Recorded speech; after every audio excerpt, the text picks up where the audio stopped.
আমার বাসায় যেদিনই ফ্রেশ লইট্টা মাছ আনা হয় আমার বাচ্চাদের একটাই আবদার, মা একটু লইট্টা ফিশ ফ্রাই করে দাও। আমিও তাদের আবদার রাখার চেষ্টা করি। হ্যালো ভিউয়ার্স, আসসালামু আলাইকুম। কেমন আছেন আপনারা সবাই? আমি আলহামদুলিল্লাহ ভালো আছি। আজকে আমি আপনাদের সাথে শেয়ার করছি মজাদার ক্রিসপি লইট্টা ফিশ ফ্রাই। তো চলুন শুরু করি। এখানে আমি লইট্টা মাছগুলোকে একটু বড় সাইজের টুকরো করে কেটে নিয়েছি আর সাথে দিয়ে দিয়েছি 1 চামচ আদা বাটা, 1 চামচ রসুন বাটা, 1 চামচ জিরা ও ধনিয়ার গুঁড়ো, 1 চামচ মরিচ আর 1 চামচ লবণ দিয়ে ভালো করে হাতের সাহায্যে মেখে নিচ্ছি। মাখা হয়ে গেলে আমি মাছগুলোকে 10 মিনিটের জন্য রেস্টে রেখে দিব।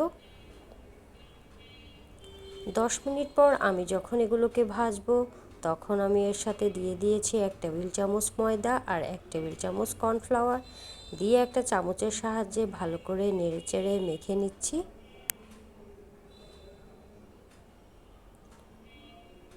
আমার লইট্টা মাছগুলো মাখা হয়ে গেছে এবং ভাজার জন্য প্রস্তুত হয়ে গিয়েছে। এখন চুলায় একটা প্যান বসিয়ে দিয়েছি, তাতে আমি পরিমাণ মতো সয়াবিন তেল দিয়ে লইট্টা মাছের টুকরোগুলোকে একটা একটা করে তেলের মধ্যে দিয়ে ভেজে নিচ্ছি।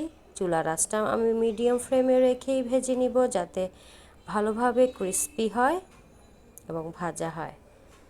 লইট্টা মাছগুলো আমার ভাজা হচ্ছে, এখন আমি এগুলোকে উল্টিয়ে পাল্টিয়ে দিব।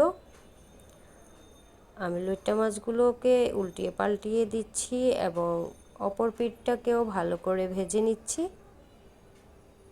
দেখুন মাছগুলো কতটা ক্রিস্পি দেখাচ্ছে। আমার লইট্টা মাছগুলো ভাজা হয়ে গিয়েছে, এখন আমি একটা সার্ভিসিং ডিশে তুলে নিয়েছি। আমার রেসিপিগুলো কেমন হয়েছে অবশ্যই জানাবেন। আপনারা সবাই ভালো থাকবেন, সুস্থ থাকবেন, নিরাপদে থাকবেন, অবশ্যই আমাকে সাপোর্ট করবেন। আল্লাহ হাফেজ।